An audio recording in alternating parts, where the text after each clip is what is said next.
Shalom. Kitab Titus adalah surat Paulus pada seorang pendeta muda yang mendesaknya untuk menuntut jemaatnya lebih ke dalam Injil. Paulus prihatin dengan pengaruh yang merusak dari para guru palsu di Kreta, dan keprihatinan ini menjadi dasar ditulisnya kitab ini. Ia menunjukkan bahwa Injil menyajikan pendekatan yang secara mendasar berbeda terhadap Tuhan daripada yang dilakukan oleh para guru palsu, yaitu pendekatan yang didasarkan pada harapan akan kasih karunia Tuhan dan bukan pada pencapaian manusia.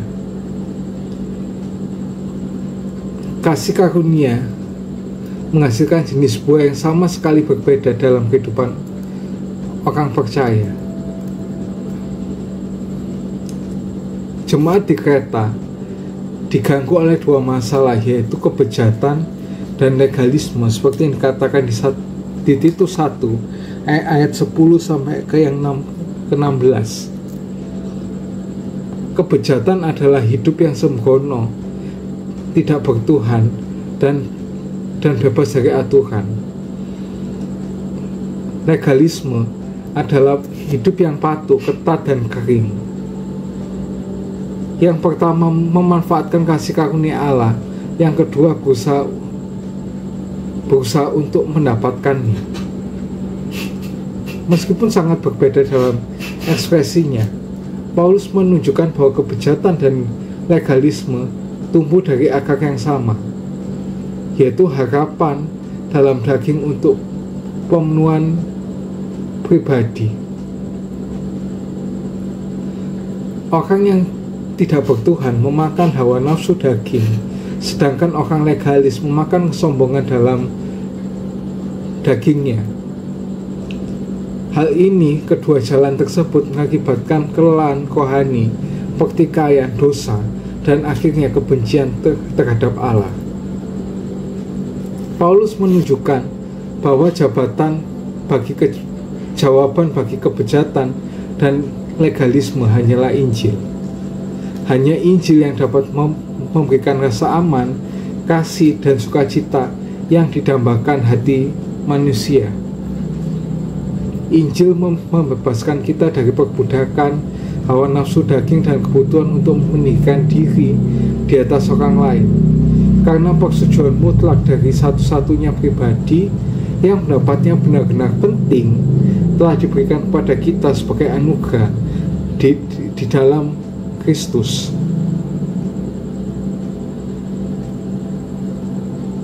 Dialah satu-satunya yang kita butuhkan untuk sukacita kekal. Lebih jauh lagi, Injil menciptakan di dalam diri kita sesuatu yang sama sekali tidak dapat diciptakan oleh agama manusia, yaitu sebuah kerinduan akan Tuhan.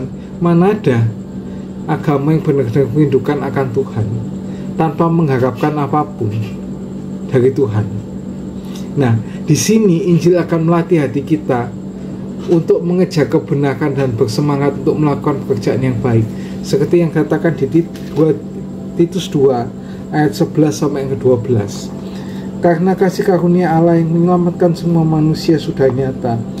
Ia mendidik kita supaya kita meninggalkan kefasikan dan keinginan duniawi, dan supaya kita hidup bijaksana, adil, dan beribadah dalam dunia yang sekarang ini.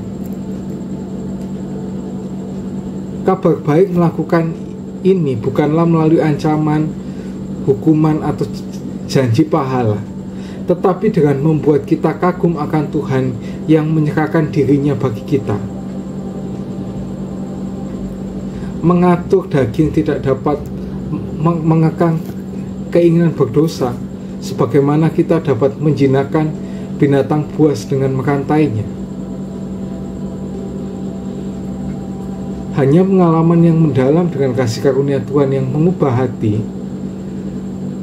Injil dapat memberi kepuasan di dalam Tuhan yang mengekang keinginan kita untuk berdosa, dan keamanan di dalam Tuhan yang tidak dapat diancam oleh kegagalan apapun di pihak kita, seperti yang katakan di 2 Titus 2 ayat 11-14, dan juga di Timotius 2, di Titus 3 ayat 3 sampai yang ke-7.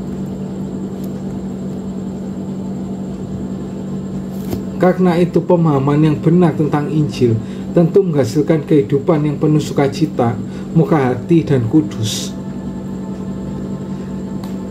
Paulus berkata, jika hal-hal ini tidak ada, maka kuasa Injil pun tidak ada. Karena itu Paulus mendesak jemaat untuk melakukan perbuatan yang baik. Ketika mereka melakukannya dengan motivasi kasih karunia, maka perbedaan antara Injil dan legalisme akan menjadi jelas. Paulus percaya bahwa seiring Injil bertumbuh lebih dalam di antara orang percaya, Injil akan bertumbuh lebih luas di dunia. Namun, perintah Paulus dalam kitab ini bukanlah agar orang percaya di Kreta sekedar berusaha lebih keras untuk menjadi lebih baik.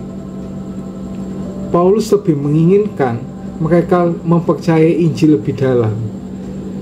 Jika mereka berfokus pada agar Injil, mereka akan menghasilkan buah-buah kesalehan, seperti yang katakan di Titus 2 ayat yang ke-10. Jangan curang, tapi hendaklah selalu tulus dan setia, supaya dengan demikian mereka dalam segala hal memuliakan ajaran Allah Juru Selamat kita. Dan juga di Titus 3 ayat yang ke-14. Dan biarlah orang-orang kita juga belajar melakukan pekerjaan yang baik untuk dapat memenuhi kebutuhan hidup yang pokok, supaya hidup mereka jangan tidak berbuah.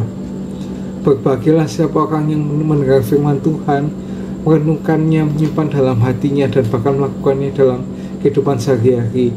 Ya, seperti orang yang mendirikan di rumah di atas batu, dan apabila ada angin yang menerjangnya, rumah itu tidak akan roboh.